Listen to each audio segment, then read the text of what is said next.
starting.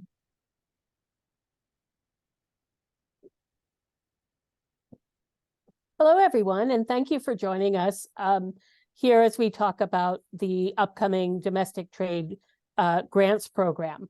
My name is Ellen Mailing. I'm the Domestic Trade Pilot Program Manager with the Department of Economic and Community Development, also known as DECD. And I just wanted to give you a little context for the information that you're about to hear. First, this concept of building domestic trade, meaning the sales of goods and services within Maine and outside the state, has been a long strategy in the governor's 10-year economic development plan. With the opportunity presented by the American Rescue Plan Act, the governor really went into action with this Maine Jobs and Recovery Plan, really presenting an agenda for building Maine's economy moving forward. So one of the elements in the Maine Jobs and Recovery Plan was dedicating some funding to domestic trade. And the Office of Business Development within DECD determined to start a pilot program to start trying to do a little bit more implementation and measurement of how we could help businesses grow their sales within the US. So we have several components to this program, one of which, just to highlight, that we do have free market data available to you by request. There's a form on the website located at the bottom of the page here to request that information, and actually you'll be connected to me and I can help you move forward with gathering some information that might be helpful for informing your growth strategy. In addition to the competitive grants opportunity that the Greater Portland and Council of Governments, GPCOG, is helping us administer, we have a number of other initiatives that have already been in play and starting to get some really good traction for Maine's businesses. So again, Maine Apex Accelerator is a group that is specifically dedicated to helping businesses increase sales with public sector markets. So that's everything from your local town all the way up to potentially national procurement contracts. Maine Made is a Maine brand program organized under DECD. They have committed all of their resources already to their current members, but a great resource for those makers that may want to be connected as part of the community too. And then lastly, between Maine Technology Institute and their Maine Entrepreneurial Resource Corps, that program is available to all pandemic impacted industries, not just the ones that are in MTI's target sector. So it's worth following up with them. If you have a small project, might be too much to consider for this particular grant opportunity, they may be able to help you connect with their vetted consultants. And then lastly, the Maine International Trade Center Domestic Trade Expansion Program is really focused on 3 key industries, but they are leveraging a lot of their experience with international markets and are available to help you with a specific project if you fit into their categories. So, I guess I'll just say within these existing initiatives, we've already started to see incredible results for Maine's businesses. We are seeing a growth in their national markets, certainly increased capacity and ability to engage in sales. So I hope you will take the time to craft a competitive application for the program. I did want to mention specifically too on our ongoing partnership with Greater Portland Council of Governments. They submitted a proposal to a competitive RFP we issued back in April and have been selected for their capacity in doing economic development. Now, we know that they are serving generally the Greater Portland region, but this is a statewide program. So I really encourage you to avail yourself of the kinds of expertise that Paul and his team are bringing to the effort and to use the technical assistance components of the program. They'll be the lead administrator on this, but Paul and I work very closely together to make sure businesses' needs are met. So with that, I will turn it over to Paul for more information. Ellen, thank you very much. As Ellen mentioned, my name is Paul Johnson. I am the Economic Development Director here at the Greater Portland Council of Governments. And here you'll see Ellen, who was just speaking, and my colleague Emily Ham is our Community Engagement Manager here at GPCOG, and she helps out on this project as well. Just some quick basic contact information at the bottom of your screen. We do have a dedicated email address for any potential applicant or partner that would like to communicate with me directly. Just please use domestictrade@gpcog.org. Again, that email goes primarily to me, so it is a direct line to me if you have questions and for clarifications on the rules, the guidelines, or any other technical assistance you may have. We also have a dedicated phone number here at the bottom of your screen. And you'll see the web address. The web address is slightly more robust than the previous web address on the slide we just had, simply because it has grants at the end of it. So if you want to go straight to the grant information, you can use the web address right at the bottom of your screen. With that, we'll jump into our current timeline. The Domestic Trade Grant Program is going to be in two rounds of funding. We are currently in our first round of funding. Each round of funding is going to be approximately $3 million in funding. As you'll see on the bottom left-hand side of your screen here, round one applications opened on October 24th, and round one applications close on December 15th. It's important to note this competitive grant process is not first come, first serve. The evaluators will not see any applications until after the deadline of December 15th. So if you're watching this and you are concerned about time management, I encourage you to err on the side of a robust competitive application versus trying to get it in quickly. There is no advantage of getting your application in sooner rather than later. Also on this slide deck, you'll see right in the middle there, it says prospective applicant info sessions. Every Tuesday at noon, Ellen and I hold a session very similar to this video, but there's two small additions.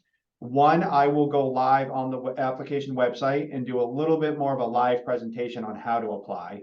And two, we typically have a Q&A session at the end that Ellen and I do our best to answer some of the questions that are asked of us directly in real time. And if we can't answer them immediately, we always get back to you within 24 hours and give you an answer, an appropriate answer.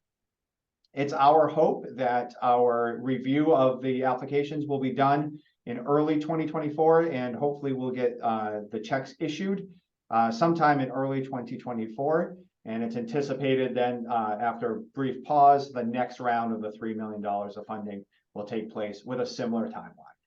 I'll also note here, since we're looking at the timeline, this is not on a reimbursement basis.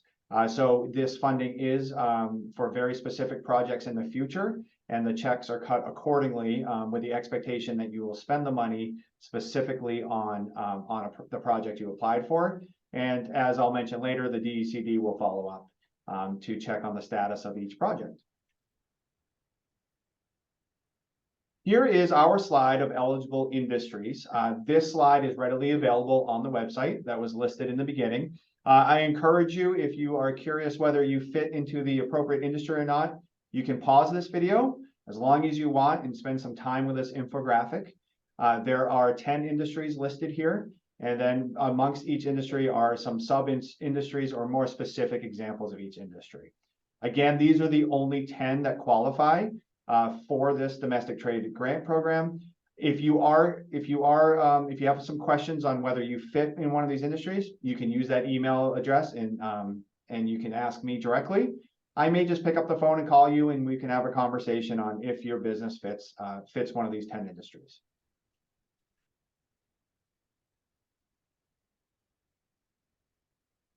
Here's some of the basic information on our eligibility as it pertains to both what organizations are eligible and the maximum award. So starting on the left side of your screen, you'll see that businesses are eligible, which includes LLCs, S Corps, C Corps, sole proprietors, any sort of incorporated business or sole proprietor that you might have. But also included in our eligible organizations are nonprofits, 501c6s, and associations, nonprofits, 501c3s, associations, 501c6s, and our tribal businesses, Section 17. On the right side of your screen, Before I get into the chart, it's important to note that the minimum grant award or the minimum project proposal is $10,000. And this is your maximum award according to the size of your business or your organization based off your full-time employees. A couple quick notes about full-time employees. This is full-time employees or full-time employees equivalent. There is a very easy methodology located on our FAQs and our guidelines. Actually, I believe they live specifically in the FAQ document that's available online to help you calculate how many full-time employees and how many full-time employee equivalents you have as it pertains to qualifying for this grant. One quick note, you'll see that a 0 is included. If you are a very small business owner and perhaps you have not had the energy or the resources or the capital to start W-2ing yourself, that in other words, perhaps you're not an employee of your own business yet, you can still apply under the level of 0 full-time employees. I'll take a quick moment and you'll see at the very bottom of this chart, you'll see collaborative initiative. Collaborative initiative are specifically designed to have one lead applicant and more than 2 other applicants to help in a group of organizations that might revolve around the same industry or initiative. So if you are an association, this might be a place where you have, you could be the lead applicant and there could be some other joint applicants with you on the same application. Doesn't have to be an association, that's just an example. I would ask you to go look at the FAQs and the guidelines to get a better sense of a collaborative initiative. As with lots of grant programs, some of you may be very familiar with these requirements. Some of you, this might be the first time you've seen these requirements, so it's worth noting. Step 1 is you are required to have a unique entity identifier. This is a federal distinction and you need to get it through the website sam.gov. It's a pretty basic website and you'll find that the application is relatively easy. I will, a word of caution, if you have a DUNS number, D-U-N-S, the DUNS number has been replaced by the UEI number. So I would encourage you, if you have not applied for a grant in the last few years and you have a DUNS number, you will need to procure a new number, a UEI number. Real quick, the way the application is set up is you are allowed to start our application and exit the application and your progress will be saved.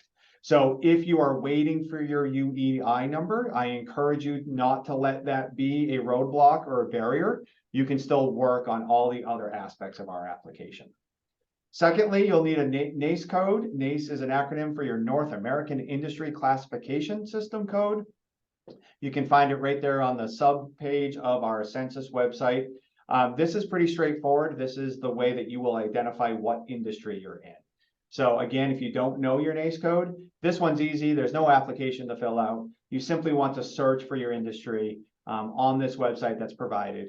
And it's typically somewhere between a 2 and a 6-digit code, I believe. And it's required for the application. Thirdly, just as some general awareness, this is grant and all grant money is taxable income. And lastly, there are reporting requirements. The Department of Economic Community Development will follow up to measure the success of your project if you're lucky enough to be an awardee. Ellen, do you want to mention any details about the reporting?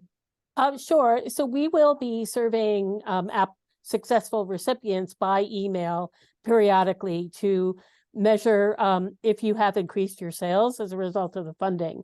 I will say this is a federal requirement that is part of the overall American Rescue Plan Act funding and the Maine Jobs and Recovery Plan. So I really strongly encourage you, one, to report back to us, but also tell us your success stories. We're really interested to hear what you've learned as a result of this investment, and love to keep in touch as we move forward. Thank you. Here are your 4 qualified uses. So I will, again, if you want to spend some time with us, feel free to pause this video. They are still, like everything else in this slide deck, they are readily available on the website.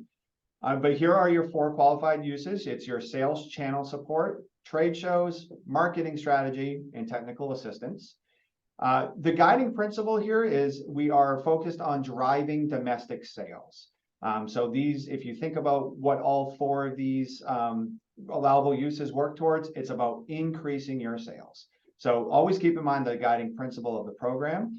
And when you do propose a project, your project can be, as long as it's specific and discrete, it can also be general. And there's a possibility that perhaps that you have more than one of these activities in your application. And that's completely fine as long as it fits the proposed project under a proposed time.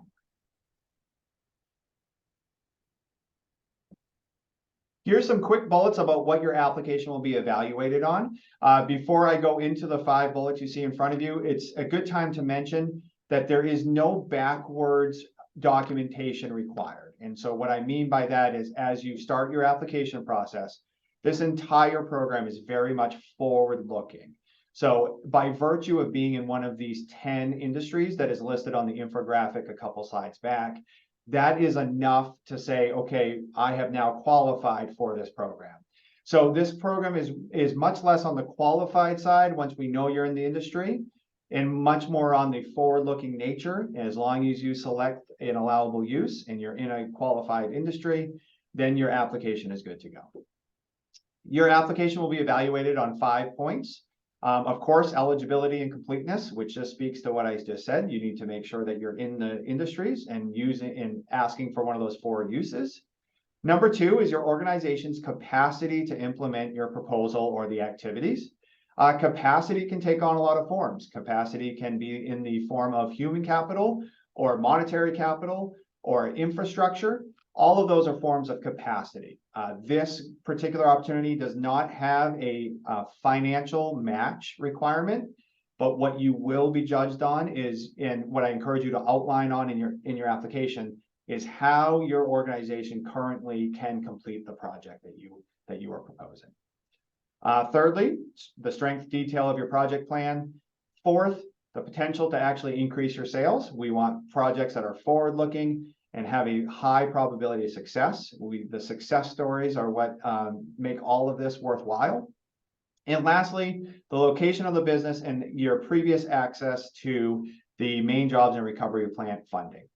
We're hoping to reach new businesses. Of course, everybody's welcome to apply, but we are also trying to find those Maine businesses that might not have had the resources, or perhaps didn't know about previous funding efforts.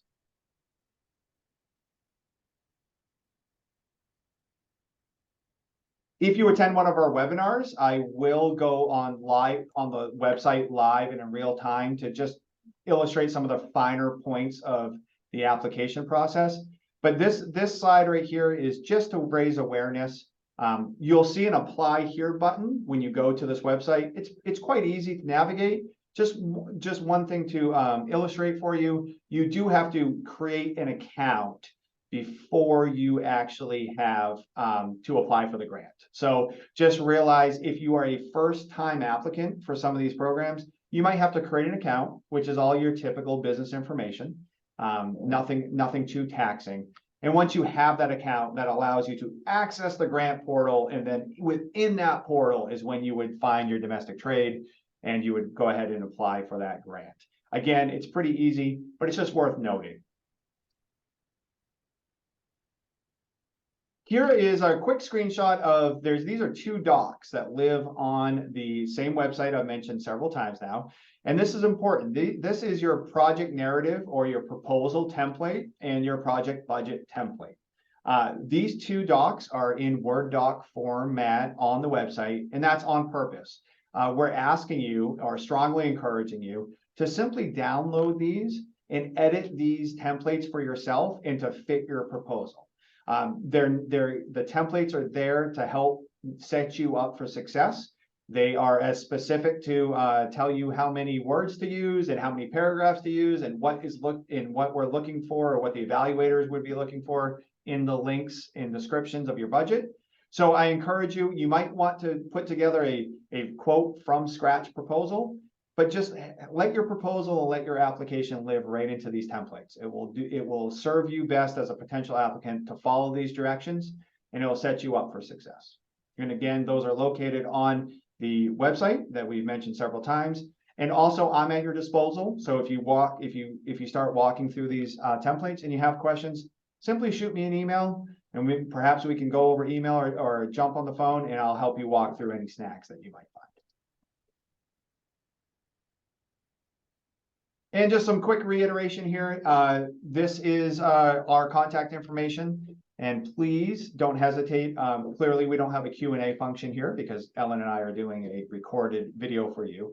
But please don't hesitate to reach out on any of these 3 resources for you. Again, the email address at the bottom of your screen reaches me directly. There's a phone number that is very helpful. And lastly, that URL at the bottom of your screen is where all of these documents live, from the infographic to the templates, to the portal, to the apply button. It really is in one space, and it's really user-friendly. It has icons, and there's 6 of them, and you can navigate as far as you can get. And if you reach a snag, reach out, and I will help you get over that snag. With that, Ellen, I'll let you have some parting words before we wrap up our video. Sure. Just want to say we welcome continued conversation with you around your potential projects and what, questions that you may have about the program. I think we're really eagerly awaiting sort of the evolution of the program too, to learn more. But this is a great opportunity to really take the time and lay out your plan. So the more detailed you can put, the stronger you'll reflect your capacity to implement the project. So please follow the guidelines carefully, read the materials, and certainly reach out if you have any questions. Thank you very much. And everybody, thank you for joining us. Again, we have weekly webinars every Tuesday at noon, which you can sign up for right through that URL at the bottom of your screen. It's a lot of the same information, but with a little bit more in a Q&A session at the end. So if you watch this video and you'd still like to join us for the webinar, you're more than welcome. With that, we really appreciate you taking a few minutes to learn more about our domestic trade grant program. Thank you to the Maine DECD for making this available to business owners, and we hope to see lots of successful applications.